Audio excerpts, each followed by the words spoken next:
Bonjour, aujourd'hui leçon 15 est le principe de déclinaison qui affecte la langue grecque. La déclinaison est un ensemble de formes variables présentes dans une langue flexionnelle.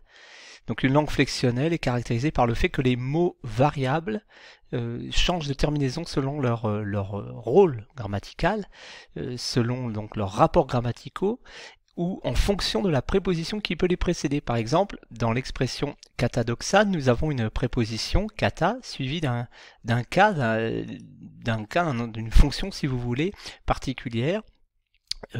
Cette préposition commande donc le cas accusatif et exige une désinence propre à ce cas, katadoxane, selon l'opinion.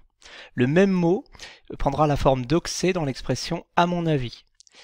Aimé doxé, là, nous avons le possessif qui précède le nom doxé, l'opinion, et ce nom doxé apparaît donc sous une forme différente, avec une terminaison différente, parce qu'il est à un autre cas.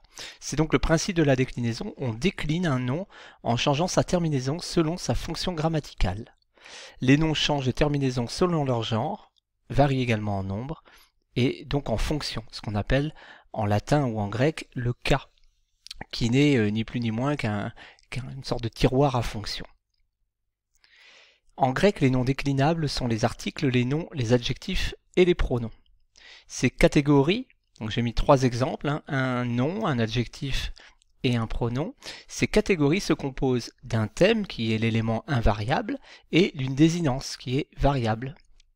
Par exemple, dans Psamos, le sable, nous avons le radical ou le thème psam et la désinence de nom masculin, os.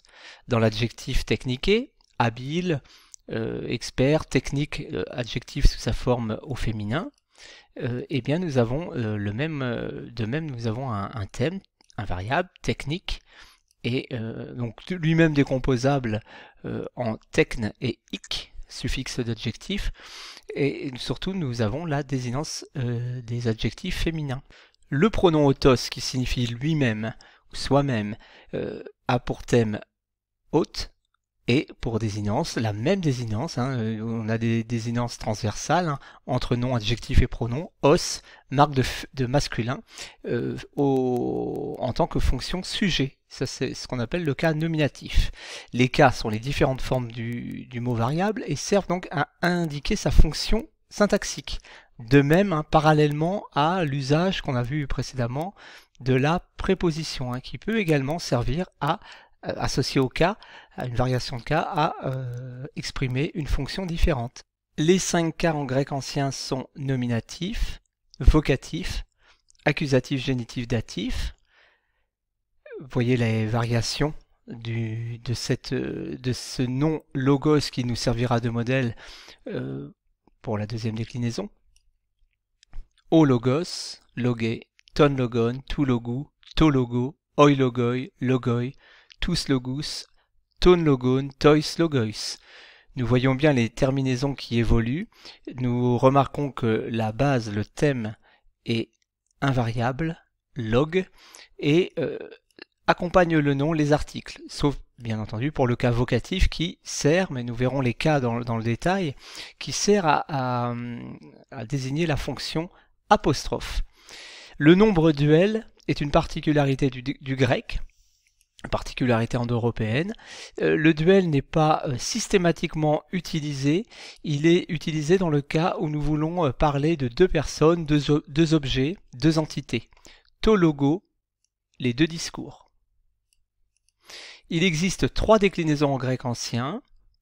Les deux premières présentent un thème constant en finale en A, la finale en A ou en OE. Donc la finale en A, ce sera la première déclinaison, et émera le jour. Et voyez comment se décline ce nom.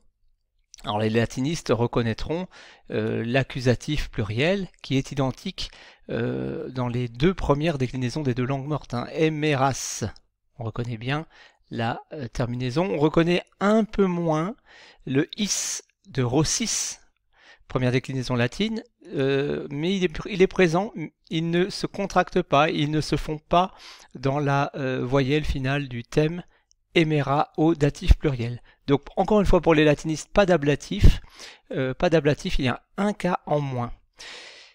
Notez que les désinences des deux premières déclinaisons sont similaires, sont très ressemblantes. On retrouve le nu de l'accusatif singulier par exemple, ton logon, dans l'équivalent, dans son équivalent de la première déclinaison ten emeran, accusatif.